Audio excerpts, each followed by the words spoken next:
What if the person you've become isn't entirely the person you chose to be? What if some of the behaviors you call your personality began as ways of protecting yourself? You call yourself independent, but maybe somewhere along the way, needing someone became frightening.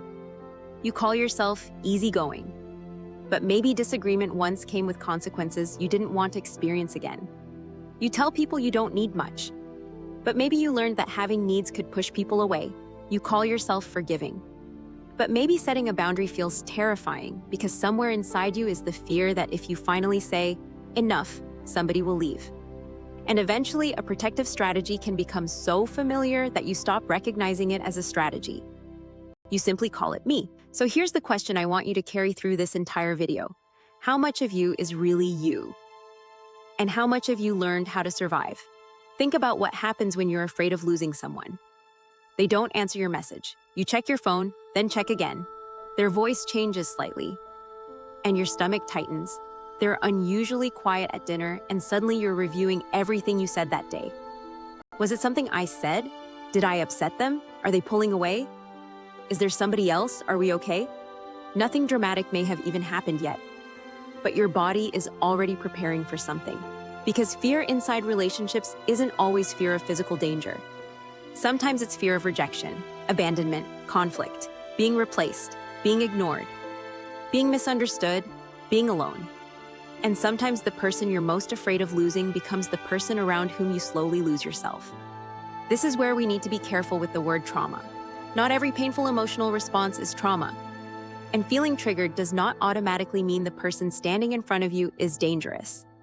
But significant adverse or traumatic experiences can influence what your brain learns to notice, anticipate, and respond to. And even outside clinical trauma, repeated emotional experiences can create powerful learned expectations. Silence, withdrawal, raised voices, sudden changes in affection, rejection, being ignored, a door closing harder than usual, a text that suddenly feels different.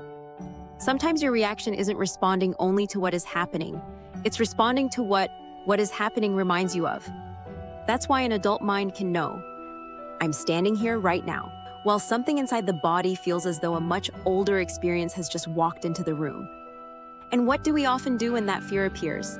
We protect ourselves. But protection can take strange forms. You don't want them to leave, so you become easier. You don't want another argument, so you stop disagreeing. You don't want the silence, so you apologize even when you're not sure what you did. You don't want rejection, so you stop asking for what you need. You don't want abandonment, so you become useful, available, forgiving, understanding, low maintenance.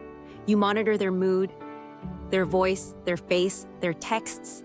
You start learning which version of yourself creates the least friction. And then something devastating can happen. You become so committed to preventing their abandonment that you begin practicing your own.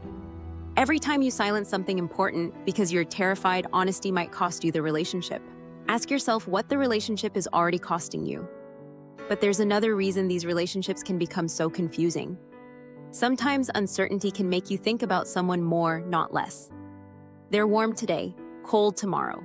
Affection, distance, attention, silence, connection, withdrawal, and suddenly your mind becomes a detective.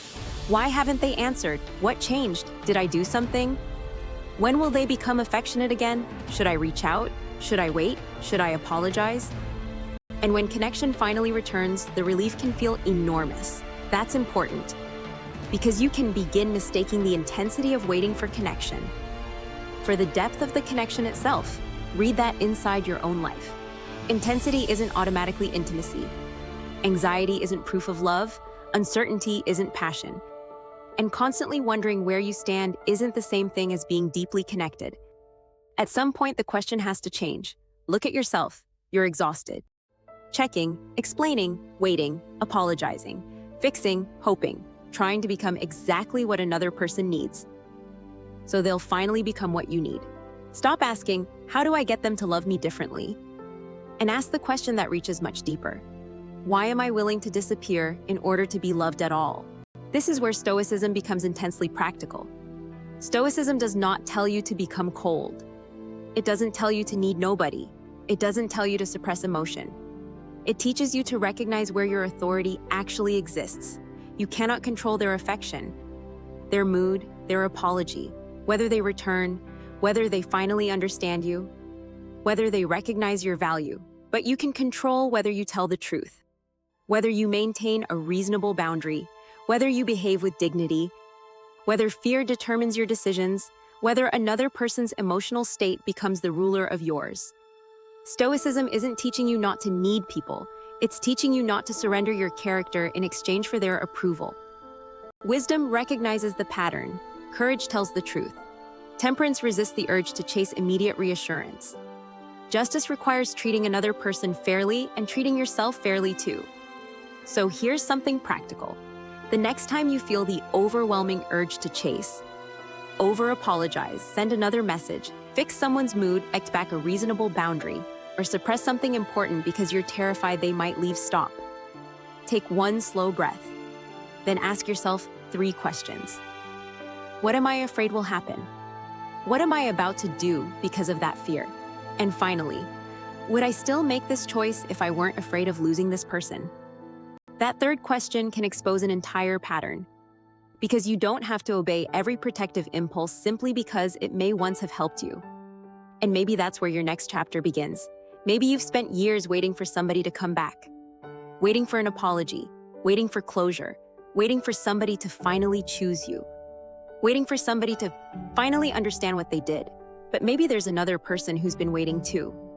The person you were before you became afraid to speak, before you learned to walk on eggshells, before love became something you had to earn, before somebody else's silence became an emergency, before keeping somebody else became more important than keeping yourself. Maybe the person you've been waiting for is you. Go back for them, not because you need to become who you used to be, but because it's time to recover what fear convinced you to surrender: your voice, your boundaries, your dignity, your interests, your friendships, your peace, yourself. Every visible outcome begins with an invisible pattern. See the fear, understand the trigger, regulate the reaction, protect the boundary, choose your character. Don't simply understand the pattern.